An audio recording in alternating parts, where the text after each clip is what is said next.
பாலபாஸ்கரன் கொடுக்கும் சிலுவையின் செய்தியை கேட்டுக்கொண்டிருக்கும் யாவரையும் இச்செய்தி மூலமாக சந்திப்பதில் பெரும் மகிழ்ச்சி அடைகிறோம். கர்த்தராகிய இயேசு கிறிஸ்துவனுடைய கிருபையும் தேவனுடைய அன்பும் பரிசுத்த ஆவியானவருடைய ஐக்கியமும் உங்கள் அனைவரோடும் கூட இருப்பதாக. ஆமென்.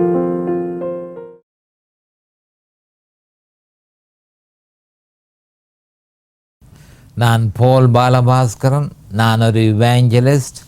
சிலுவையின் செய்தி என்ற இந்த நிகழ்ச்சியில் என் சகோதரர்கள், என் சகோதரிகள், என் நண்பர்கள் எல்லோரையும் மறுபடியும் சந்திப்பதில் நான் பெரும் மகிழ்ச்சி அடைகிறேன். இந்த அருமையான நேரத்தை கர்த்தராகிய இயேசு கிறிஸ்து எங்களுக்கு ஒதுக்கி தந்திருக்கிறார். இந்த நேரத்தில் கர்த்தருடைய வேத வார்த்தைகளை உங்களோடு பகிர்ந்து கொள்வது எனக்கு மிகுந்த சந்தோஷத்தை அளிக்கிறது என்பதை நீங்கள் அறிந்து கொள்ள வேண்டும். கர்த்தருடைய வேத வார்த்தை எந்த காலமும் ஜீவனுள்ள வார்த்தை என்பதை நாம் அறிந்திருக்க வேண்டும். கர்த்தருடைய வார்த்தை உயிருள்ள வார்த்தை என்பதை நாம் அறிந்து கொள்ள வேண்டும். ஆனபடியால் தான் அந்த வார்த்தைகளினால் நாங்கள் பிழைப்போம் என்று சொல்லி நம்முடைய ஆண்டவராகிய இயேசு கிறிஸ்து மத்தேயு 4:4 தெளிவாக சொல்லியிருக்கிறார். மனுஷன் அப்பத்தினாலே மாத்திரமல்ல, தேவனுடைய வாயிலிருந்து புறப்படுகிற ஒவ்வொரு வார்த்தையினாலும் பிழைப்பான். தேவனுடைய வாயில் இருந்து வெளிப்படுகிற ஒவ்வொரு வார்த்தையினாலும் பிழைப்பான் என்று தெளிவாக சொல்லப்பட்டிருக்கிறது. இது புதிய ஏற்பாட்டில் சொல்லப்பட்டிருக்கிறது. பழைய ஏற்பாட்டில் உபாகமம் 8:3 இந்த வேத வாக்கியம் உறுதிப்படுத்தப்பட்டிருக்கிறது.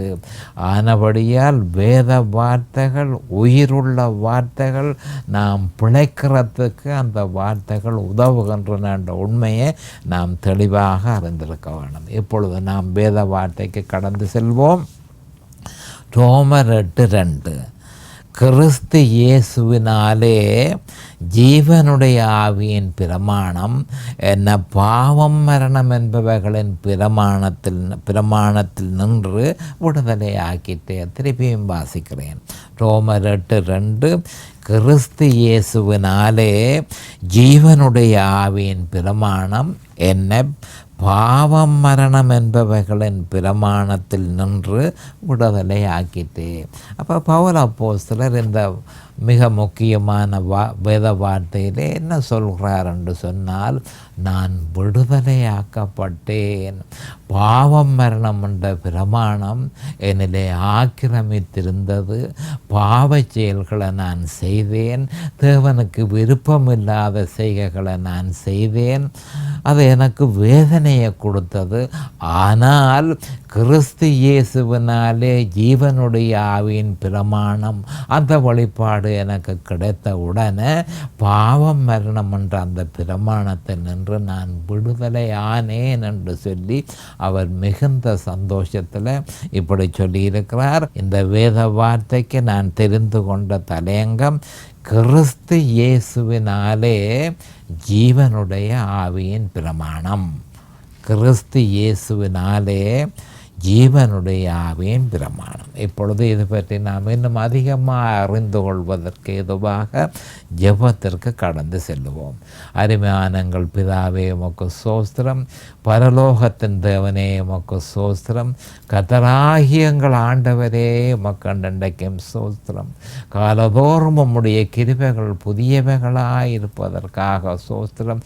ஓ கிருபையினாலும் இரக்கங்களினாலும் தேவரீர் நீர் எங்களை முடிசூட்டினீர். அதற்காக உமக்கு அன்றைக்கும் ஸ்தோத்திரம்.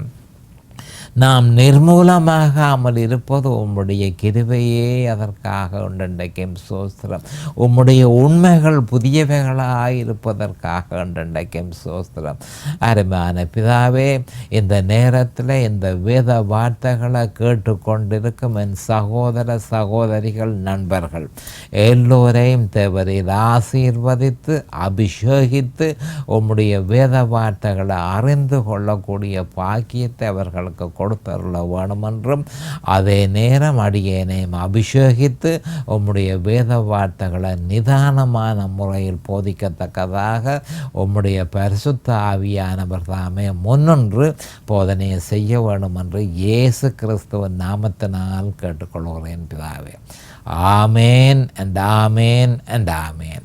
ஹல்லேலூயா, hallelujah, hallelujah. Thank you, Jesus. Praise the Lord, praise the Lord, praise the Lord. அப்போ இறுதியில் கடந்த செய்தியில் கடைசியாக நான் உங்களுக்கு பிரசங்கித்த செய்தியில் நான் சொல்லியிருந்தேன் என்ன மாதிரி என்று சொன்னால், ரட்சிப்புக்கு மட்டுமல்ல பரிசுத்தத்துக்கும் நாளாந்த கிறிஸ்தவ வாழ்க்கைக்கும் ஒருவன் சிலுவையில் அறையப்பட்ட கிறிஸ்துவை அனுதினமும் விசுவாசிக்காவிட்டால் அவன் 2 கொரிந்தியர் 11:4 சொல்லப்பட்ட வேறொரு இயேசுவை விசுவாசிக்கிறான் என்று சொல்லி நான் உங்களுக்கு ஞாபகப்படுத்தியிருந்தேன். அதை நான் மறுபடியும் சொல்ல விரும்புகிறேன். அது என்னென்று சொன்னால், ரட்சிப்புக்கு மட்டுமல்ல பரிசுத்தத்துக்கும் நாளாந்த கிறிஸ்தவ வாழ்க்கைக்கும் ஒருவன் சிலுவையில் அறையப்பட்ட கிறிஸ்துவை அனுதினமும் விசுவாசிக்காவிட்டால் அவன் 2 கொரிந்தியர் 11:4 சொல்லி இருக்கிற வேறொரு இயேசுவை விசுவாசிக்கிறான் என்பதை அவன் நிச்சயமாக அறிந்து கொள்வானாக. அது மட்டுமல்ல, இன்னும் பல்வேறு விதமான வேறொரு இயேசுக்கள் அந்த நேரத்தில் கொரிந்தியர் சபையில் இருந்தது என்பதை நாம் அறிந்து கொள்ள வேண்டும். அநேகமான கொரிந்திய கிறிஸ்தவர்கள் கிறிஸ்துவோடு தண்ணீரில் ஞானஸ்தானத்தையும் சேர்த்து விசுவாசித்தார்கள். 1 கொரிந்தியர் 1:17 அப்படி சொல்லப்பட்டிருக்கிறது. அப்போ கொரிந்திய கிறிஸ்தவர்கள் கிறிஸ்துவை விசுவாசித்தார்கள், அதனோட தண்ணீரில் ஞானஸ்நானத்தையும் அவர்கள் விசுவாசித்தார்கள். கொரிந்திய கிறிஸ்தவர்கள் கிறிஸ்துவை விசுவாசித்தார்கள், கிறிஸ்துவோடு கூட போதகர்களையும் சேர்த்து விசுவாசித்தார்கள் என்று சொல்லி 1 கொரிந்தியர் 3:4 சொல்லப்பட்டிருக்கிறது. அது மட்டுமல்ல, கொரிந்திய கிறிஸ்தவர்கள் கிறிஸ்துவை விசுவாசித்தார்கள், அதே நேரம் ஆவிக்குரிய வரங்களையும் சேர்த்து விசுவாசித்தார்கள் என்று சொல்லி 1 கொரிந்தியர் 14:23 சொல்லப்பட்டிருக்கிறது. அது மட்டுமல்ல, கலாத்தியர்கள் கிறிஸ்துவை விசுவாசித்தார்கள், கிறிஸ்துவோட நியாய பிரமாணத்தையும் சேர்த்து விசுவாசித்தார்கள் என்று சொல்லி கலாத்தியர் 3:1-5 தெளிவாக சொல்லப்பட்டிருக்கிறது. பவுல் அப்போஸ்தலர் இவர்களுடைய விசுவாசத்தை அது வேறொரு விசுவாசம் தெளிவாக சொல்லியிருந்தார். அது வேறொரு விசுவாசம் என்றும் அவர்கள் வேறொரு இயேசுவை விசுவாசிக்கிறார்கள் என்றும் அவர்கள் அறிந்த சுவிசேஷம் வேறொரு சுவிசேஷம் என்றும் அந்த சுவிசேஷத்திலிருந்து புறப்படுவது வேறொரு ஆவி என்றும் அது பரிசுத்த ஆவி அல்ல, அது அசுத்த ஆவி என்பதையும் உறுதிப்படுத்தி இருந்தார். 2 கொரிந்தியர் 11:4 கலாத்தியர் 1:6-7 தெளிவாக அவர் சொல்லியிருந்தார். அப்போ வேறொரு விசுவாசம் இருக்குன்றதை நாம் அறிந்து கொள்ள வேண்டும், வேறொரு சுவிசேஷம் இருக்குன்றதை நாம் அறிந்து கொள்ள வேண்டும், வேறொரு இயேசு இருக்குன்றதை நாம் அறிந்து கொள்ள வேண்டும், வேறொரு ஆவி உண்டு என்பதை நாம் அறிந்து கொள்ள வேண்டும். கிறிஸ்துவின் சிலுவையை விட்டு விலகின உடனே இது உடனடியாக நடைமுறைக்கு வருகிறது என்பதை நாம் அறிந்து கொள்ள வேண்டும். அப்போ சிலுவையில் அறையப்பட்ட இயேசு கிறிஸ்துவை பற்றிய சுவிசேஷமே அன்றி வேறொரு சுவிசேஷம் இல்லை என்று சொல்லி கலாத்தியர் 1:7 பவுல் அப்போஸ்தலர் கூறியிருந்தார். அது மட்டுமல்ல, வேறொரு சுவிசேஷத்தை உபதேசிப்பவர்கள் சபிக்கப்பட்டவர்கள் என்று கலாத்தியர் 1:8-9 பவுல் அப்போஸ்தலர் கூறியிருந்தார். வலியுறுத்தி கூறியிருந்தார். அப்போ அவதானமாய் போதகர்கள் அவதானமாக இருக்க வேணும் என்று சொல்லி இந்த வசனம் அவர்களை எச்சரிக்கை செய்கிறது. அவர்கள் சபைக்கு வேறொரு இயேசுவை அவர்கள் பிரசங்கிப்பார்களாக இருந்தால் அவர்கள் சபிக்கப்பட்டவர்கள் என்று சொல்லி தெளிவாக பவுல் அப்போஸ்தலர் பரிசுத்த ஆவியினாலே ஏவப்பட்டு சொல்லியிருக்கிறார். அப்படி அவர் சொல்லி இருக்கிறத கிறிஸ்தவர்கள் சற்று நிதானமாக நின்று தம்முடைய ஆத்துமாவை நினைத்து தம்முடைய சோரம் போன கிறிஸ்தவ வாழ்க்கையை நினைத்து அதனை உதறி தள்ளி கிறிஸ்துவின் சிலுவைக்கு திரும்புவார்களாக. கிறிஸ்துவின் சிலுவைக்கு திரும்புவார்களாக. வேறொரு இயேசுவை ஒதுக்கி கிறிஸ்துவின் சிலுவைக்கு திரும்புவார்களாக. ஏனென்று சொன்னால் அவர்களுடைய ஆத்துமா ஆபத்தில் தொங்கிக் கொண்டிருக்கிறது என்பதை அவர்கள் நினைத்து தாங்கள் சோரம் போன கிறிஸ்தவ வாழ்க்கையை வாழ்கிறார்கள் என்பதை நினைத்து உடனடியாக கிறிஸ்துவின் சிலுவைக்கு அவர்கள் திரும்ப வேணும் என்று சொல்லி பரிசுத்த ஆவியானவர் பவுல் அப்போஸ்தலர் மூலம் கூறியிருந்தார். அடுத்ததாக மிக முக்கியமான விஷயம், பவுல் அப்போஸ்தலருமே வேறொரு இயேசுவை விசுவாசித்தார். அது எப்படி என்றதை நாம் பார்த்து கொள்ளுவோம். பவுல் அப்போஸ்தலர் தமஸ்கு வீதியில் மகிமையாக ரட்சிக்கப்பட்டார் என்று சொல்லி நமக்கு எல்லோருக்கும் தெரியும்.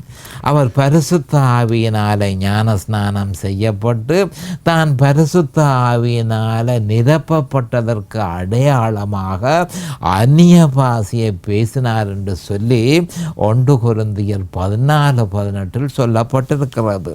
அது மட்டுமல்ல, ஆவிக்குரிய வரங்களையும் அவர் பெற்றிருந்தார் என்பதை நாம் அறியக்கூடியதாக இருக்கிறது.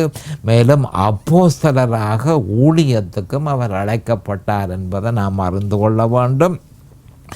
அது மட்டுமல்ல, ரட்சிக்கப்பட்ட உடனேயே கிறிஸ்துவே இயேசு என பிரசங்கித்தார். ஆயினும் ரோமர் 7ஆம் அதிகாரத்தை சற்று விவரமாக பரிசீலனை செய்வோமாகில் அவருக்கு ஜெயம் கொண்ட வாழ்க்கையை நடத்துவதற்கு தேவனால் கொடுக்கப்பட்ட வழிபாடு அவருக்கு கிடைக்கும் வரையும் கலாத்தியர் 1:11-12 தனக்கு கிடைத்ததென அவர் சொல்லியிருக்கிறார். அப்போ ஜெயம் கொண்ட கிறிஸ்தவ வாழ்க்கையை வாழ்வதற்கு தேவனால் நியமிக்கப்பட்ட வழியே அவர் அறியும் தனையும் அவர் கிறிஸ்துவ விசுவாசித்தார். அதோடு சேர்த்து நியாயப்பிரமாணத்தை விசுவாசித்தார். அப்போ அவர் வேறொரு இயேசுவை விசுவாசித்தார் என்று சொல்லி தெளிவாக நாம் அறியக்கூடியதாக இருக்கிறது. அப்போ அவர் கிறிஸ்துவை விசுவாசித்தார், மற்றது நியாயப்பிரமாணத்தையும் சேர்த்து விசுவாசித்தார் என்று சொல்லி ரோமர் 7:9-11 நாம் அறியக்கூடியதாக இருக்கிறது. அதன் பிரதிபலனை பற்றி அவரே பிரஸ்தாபிக்கையில் ரோமர் 7:15 என்ன நடந்தது, தான் அப்படி விசுவாசித்ததனால தனக்கு நடந்தது என்ன, நான் செய்கிறது எனக்கே சம்மதி இல்லை. அப்போ தனக்கு விருப்பம் இல்லாததை அவர் செய்கிறதா இருந்தால் அவரை விட பலமான ஒரு சக்தி வேறொன்றுக்கு அவரை இழுத்து கொண்டு போகிறது. அது அசுத்த ஆவி என்பதை நாம் தெளிவாக அறிந்து கொள்ள வேண்டும். அப்போ அசுத்த ஆவியினால் நான் துன்புறுத்தப்பட்டேன் என்று பவுல் அப்போஸ்தலர் தெளிவாக இப்படி சொல்லியிருக்கிறார். நான் செய்கிறது எனக்கே சம்மதி இல்லை, நான் விரும்புகிறதை செய்யாமல் வெறுக்கிறதையே செய்கிறேன் என்று சொல்லி ரோமர் 7:15 அவர் சொன்னது மட்டுமல்ல, ரோமர் 7:24 நிர்பந்தமான மனுஷன் நான், அந்த மரண சரீரத்தில் நின்று யார் என்ன விடுதலையாக்குவார்? மறுபடியும் சொல்கிறேன், நிர்பந்தமான மனுஷன் நான், இந்த மரண சரீரத்தில் நின்று யார் என்ன விடுதலையாக்குவார் என்று அவர் விசனப்பட்டது எதன் நிமித்தம்? வேறொரு இயேசுவை அவர் விசுவாசித்தார், வேறொரு ஆவி அவரை துன்புறுத்தினது, வேறொரு சுவிசேஷத்தை அவர் விசுவாசித்தார். அப்போ அதுவும் ஒரு விதமான விசுவாசம் என்பதை நாம் அறிந்து கொள்ள வேண்டும். அப்போ வேறொரு இயேசுவையும் நியாயப்பிரமாணத்தையும் விசுவாசித்ததன் பிரதிபலனே ரோமர் 7:24, ரோமர் 7:15 என்பதை நாம் தெளிவாக அறிந்திருக்க வேண்டும். துரதிர்ஷ்டவசமாக இப்பொழுதோ கோடிக்கணக்கான கிறிஸ்தவர்கள் பவுல் அப்போஸ்தலர் அனுபவித்த துர்ப்பாக்கியமான நிலைமைகள் தங்களை தவிர்க்க முடியாமல் உட்படுத்தி செய்வதறியாமல் திகைத்த வண்ணமாய் இருக்கிறார்கள். அவர்கள் விசுவாசிக்கிறார்கள், ஆனாலும் அந்த பாவம் அவர்களை மேற்கொள்கிறது. ரோமர் 6:14. அவர்கள் விசுவாசிக்கிறார்கள், ஆனாலும் அந்த பாவம் அவர்களை மேற்கொள்கிறது.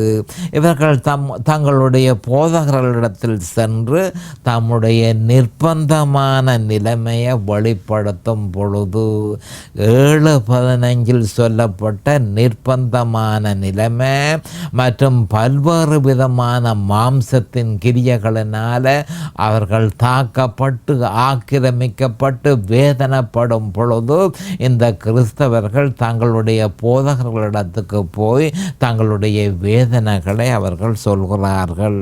அப்போ போதகர்கள் உடனடியாக அவர்களுக்கு, ஏனென்றால் அந்த வழியே ஜெயம் கொண்ட கிறிஸ்தவ வாழ்க்கை வாழ்வதற்கு தேவனால நியமிக்கப்பட்ட வழியை அவர்கள் அறியாததன் நிமித்தம் இன்னும் கடுமையாக நற்கிரியைகளை செய்யுங்கள், வேதத்தை அதிகமாக படியுங்கள், இன்னும் அதிகமாக கிறிஸ்துவ விசுவாசியுங்கள், தசம பாகத்தை தப்பாமல் கொடுங்கள் என்று தாம் அறிந்தவைகளையும் தம்முடைய கண்டுபிடிப்புகளையும் சபையோருக்கு அவர்கள் கூறுகிறார்கள்.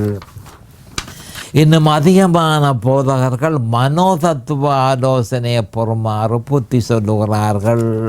இன்னும் பல கிறிஸ்தவர்கள் இந்த பிரச்சனை குடும்ப சாபத்தினாலே ஏற்பட்டதென்றும் அந்த சாபத்திலிருந்து விடுதலை அடைவதற்கு பொருத்தமான போதகரிடத்திலும் சென்று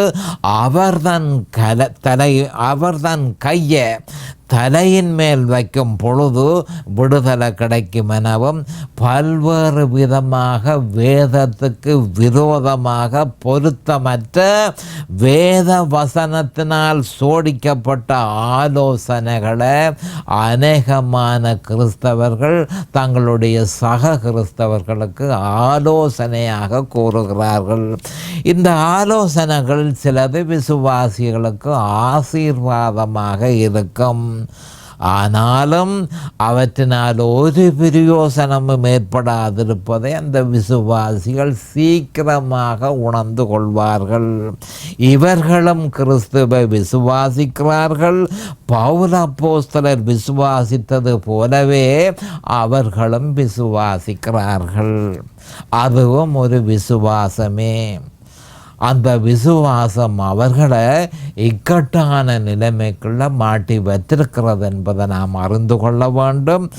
அதே மாதிரி இன்னும் பல்வேறு விதமான விசுவாசங்கள் இருக்கு.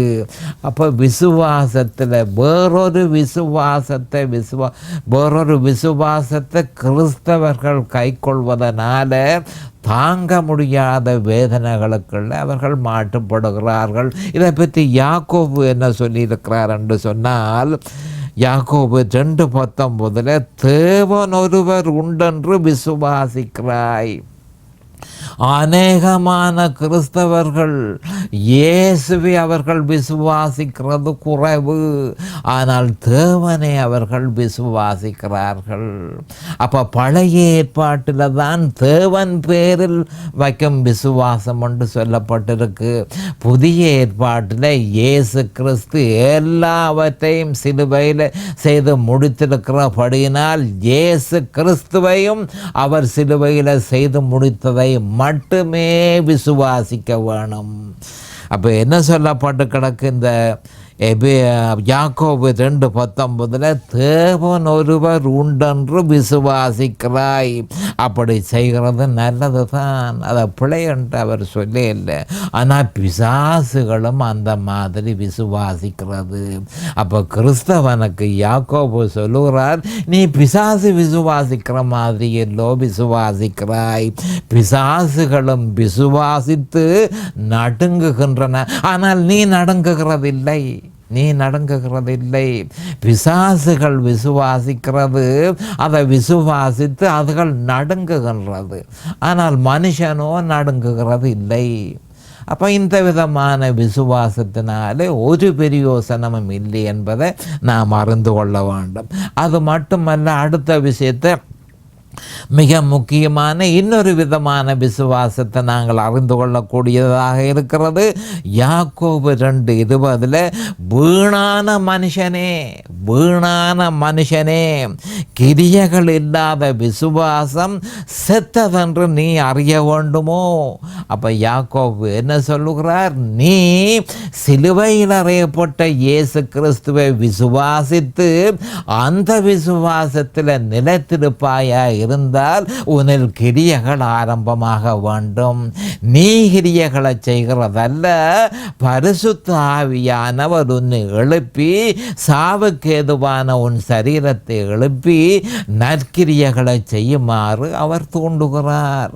அப்போ சில கிறிஸ்தவர்கள் நான் விசுவாசிக்கிறேன் என்றவர்கள் சொல்கிறார்கள், ஆனால் அவர்களில் ஒரு கிரியைகளும் இல்லை. அப்போ கிரியைகள் இல்லாத விசுவாசம் செத்தது. பரிசுத்த ஆவியானவர் அவர்களிடத்தில் செயற்படவில்லை, ஆனபடியால் கிரியைகளை செய்யுமாறு அவர்கள் உயிர்ப்பிக்கப்படவில்லை. அப்படியான விசுவாசத்தை அநேகமான கிறிஸ்தவர்கள் பின்பற்றுகிறார்கள். அது வேறொரு விசுவாசம் என்பதை நாம் தெளிவாக அறிந்து கொள்ள வேண்டும். அதனால் கிறிஸ்தவர்களுடைய எதிர்பார்ப்புகள் ஒன்றும் நிறைவேறப் போவதில்லை என்பதை நாம் அறிந்து கொள்ள வேண்டும். ஏனென்று சொன்னால் கடைசியில் கவனமாக அறிந்து கொள்ளுங்கள், சத்தியத்தை அறிவீர்கள், சத்தியம் உங்களை விடுதலையாக்கும் என்று யோவான் 8:32 சொல்லப்பட்டிருக்கிறது. அப்போ சத்தியத்தை அறிவீர்கள், சத்தியம் உங்களை விடுதலையாக்கும் என்று சொல்லப்பட்டு கிடக்கு. அப்போ சில 8:32 நீங்கள் பரிசீலனை செய்வீர்களானால் சத்தியத்தையும் அறிவீர்கள் என்று சொல்லப்பட்டிருக்கிறது தமிழ் வேதாகமத்தில். ஆனால் உண்மையில் சத்தியத்தை அறிவீர்கள் என்று மட்டுமே இருக்க வேணும். சத்தியத்தையும் அறிவீர்கள் என்று சொன்னால் வேறொரு சத்தியமும் இருக்குது, அதோட இதையும் சேர்த்து நீங்கள் அறிவீர்கள் என்றல்லவா பொருள்படும். அப்போ மொழிபெயர்ப்பு சில வேளையில் பெரும் பிரச்சனையை நமக்கு ஏற்படுத்துகிறது என்பதை அறிந்து சரியான மொழிபெயர்ப்புக்கு நாம் போக வேண்டும். அப்போ சரியான மொழிபெயர்ப்பு என்ன சொல்லுகிறது? சத்தியத்தை அறிவீர்கள், சத்தியம் உங்களை விடுதலையாக்கும். யார் அந்த சத்தியம்? இயேசு கிறிஸ்துவே சத்தியம், அவர் சிலுவையில் நிறைவேற்றியதே சத்தியம். அந்த சத்தியத்தை அறிவீர்கள், அந்த சத்தியம் உங்களை விடுதலையாக்கும் என்று சொல்லப்பட்டிருக்கிறது. அப்போ கவனமாக நாம் அறிந்து கொள்ள வேண்டிய விஷயம் என்ன மாதிரி என்று சொன்னால், அப்போ சத்தியத்தை அறிவீர்கள் என்று தேவன் சொன்னார். அதாவது நம்முடைய ஆண்டவராகிய இயேசு கிறிஸ்து யோவான் 8:32 சொல்லியிருக்கிறார். அது இது பற்றி விவரமாக இந்த சத்தியம் என்றால் என்ன, இந்த அவர் கிறிஸ்துவை பற்றி தெளிவாக, அவர் சிலுவையில் செய்து முடித்ததை பற்றி தெளிவாக ரோமர் 6 அதிகாரத்தில் சொல்லப்பட்டிருக்கிறது. அதுதான் சத்தியம். அந்த சத்தியத்தை அறிவீர்கள், இயேசு கிறிஸ்துவை அறிவீர்கள், அவர் சிலுவையில் செய்து முடித்ததை அறிவீர்கள். ரோமர் 6 அதிகாரத்தில் அது தெளிவாக சொல்லப்பட்டிருக்கிறது. அப்போ ரோமர் 6ஆம் அதிகாரத்தில் கூறப்பட்டிருப்பதன் ஆவிக்குரிய பொருளை அறிந்து அதனை உணர்ந்து அதனை விசுவாசிக்கும் பொழுது பரிசுத்த ஆவியானவர் எப்படி செயற்படுவார் என்ற விவரம் ரோமர் 8ஆம் அதிகாரத்தில் தெளிவாக சொல்லப்பட்டிருக்கிறது. கவனமாக கேட்டுக்கொள்ளுங்கள். அப்போ ரோமர் 6ஆம் அதிகாரத்தில் சத்தியத்தை பற்றி தெளிவாக ரோமர் 6ஆம் அதிகாரத்தில் சொல்லப்பட்டிருக்கிறது. அப்போ கிறிஸ்துவையும் அவர் சிலுவையில் நிறைவேற்றியதையும் ரோமர் 6ஆம் அதிகாரத்தில் சொல்லப்பட்டிருப்பதை சரியான முறையில் அதனுடைய ஆவிக்குரிய பொருளை அறிந்து அதனை உணர்ந்து அதனை விசுவாசிக்கும் பொழுது பரிசுத்த ஆவியானவர் நம்மில் வல்லமையாக செயற்படுவார். பரிசுத்த ஆவியானவர் வல்லமையாக செயற்படுவார் என்று சொல்லி விவரமாக ரோமர் 8ஆம் அதிகாரத்தில் என்ன விதமாக பரிசுத்த ஆவியானவர் செயற்படுகிறார், எந்த அடிப்படையில் பரிசுத்த ஆவியானவர் செயற்படுகிறார் என்ற விவரம் கொடுக்கப்பட்டிருக்கிறது. அப்போ ரோமர் 6ஆம் அதிகாரம் சத்தியம். அந்த சத்தியத்தை ஒரு கிறிஸ்தவன் அறியாவிட்டால் பரிசுத்த ஆவியானவர் என்ன மாதிரி செயற்படுகிறார் என்ற விவரத்தை அவன் அறிய முடியாமல் போகும். அறிந்திருப்பானா இருந்தால் ரோமர் 8ஆம் அதிகாரத்தில் பரிசுத்த ஆவியானவர் எப்படி செயற்படுகிறார் என்ற உண்மை அறிந்து கிறிஸ்து சிலுவையில் நிறைவேற்றிய பலாபலன்கள் எல்லாவற்றையும் நாம் பெற்றுக்கொள்ள முடியும் என்பதை கிறிஸ்தவர்கள் அறிந்திருக்க வேண்டும். அப்போ பவுல் அப்போஸ்தலருக்கு மட்டும் இது கொடுக்கப்பட்டதல்ல, நமக்கும் சேர்த்தே இது கொடுக்கப்பட்டது.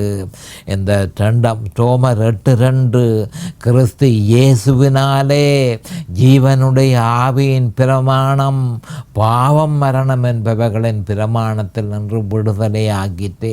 அப்போ இது பவுல் அப்போஸ்தலருக்குத்தான் இந்த வெளிப்பாடு கொடுக்கப்பட்டதோ? அப்படி இல்லை, நமக்கும் சேர்த்தே இந்த வெளிப்பாடு கொடுக்கப்பட்டது. பவுல் அப்போஸ்தலர் தனக்கு கிடைத்த வெளிப்பாட்டை நமக்கு ரோமர் 6ஆம் அதிகாரம், ரோமர் 7ஆம் அதிகாரம், ரோமர் 8ஆம் அதிகாரம் மற்றும் 14 நிருபங்களிலும் ஏதோ ஒரு வழியாக இந்த பாரிய வெளிப்பாட்டை நமக்கு கொடுத்திருக்கிறார். அப்போ கவனமாக நீங்கள் அறிந்து கொள்ள வேண்டியது என்ன மாதிரி என்றால், இதற்கு பேர்தான் கிருபையின் அரசு. இதற்கு பேர்தான் கிருபையின் அரசு. இதற்கு அப்பாற்பட்ட விசுவாசம், அதுவும் ஒரு விசுவாசமாக இருந்தும் தேவன் அதனை கணக்குக்கு எடுப்பதில்லை. அது பிரமாணத்தின் அரசு எனப்படும். கிருபையினால் கொடுக்கப்பட்ட முறையையே ஒவ்வொரு விசுவாசியும் கடைப்பிடிக்க வேண்டும். அதுவே தேவனால் கொடுக்கப்பட்ட வழிமுறையாகும். கிறிஸ்து இயேசுவினாலே ஜீவனுடைய ஆவியின் பிரமாணம் அந்த அணுகுமுறையை பிரதிபலிக்கிறது. கேட்பவர்களுக்கு இலகுவாக இந்த அணுகுமுறையை வேத வாக்கியத்தின் ஆதாரங்களோடு அறிந்து கொள்ளும் பொருட்டாக அவற்றை மிகவும் சுருக்கமாக நான் தரப்போகிறோம். அப்போ கிறிஸ்தவர்களுக்கு அது மிகவும் உதவியாக இருக்கும். ஏனென்றால் இலகுவாக்கி இந்த அணுகுமுறையை இலகுவாக்கி வேத வாக்கியத்தின் ஆதாரங்களோடு நான் தெளிவாக கொடுக்க போகிறேன். இப்பொழுது நேரம் சமீபமாகிவிட்டது. அடுத்த செய்தியில் இது பற்றி விவரமாக பார்ப்போம். அதுவரைக்கும் கர்த்தராகிய இயேசு கிறிஸ்துவின் நாமத்தினால் நான் உங்களை ஆசீர்வதிக்கிறேன். அவருடைய கிருபையும் அவருடைய இரக்கமும் உங்களுக்கு தாராளமாக கிடைப்பதாக இயேசுவின் நாமத்தில் பரிசுத்த பிதாவே. ஆமேன் அண்ட் ஆமேன் அண்ட் ஆமேன். இந்த சிலுவையின் செய்தியை கேட்பவர்கள் அதன் ஆவிக்குரிய பலனை பூரணமாக அடைய வேண்டும் என்பதே நம்முடைய பிரார்த்தனையாகும். தொலைபேசி மூலம் தொடர்பு கொள்ள விரும்புவோர் 647-465-1224 மூலமும், இமெயில் மூலம் தொடர்பு கொள்ள விரும்புவோர் paulbalabhaskaran@gmail.com மூலமும் தொடர்பு கொள்ளலாம்.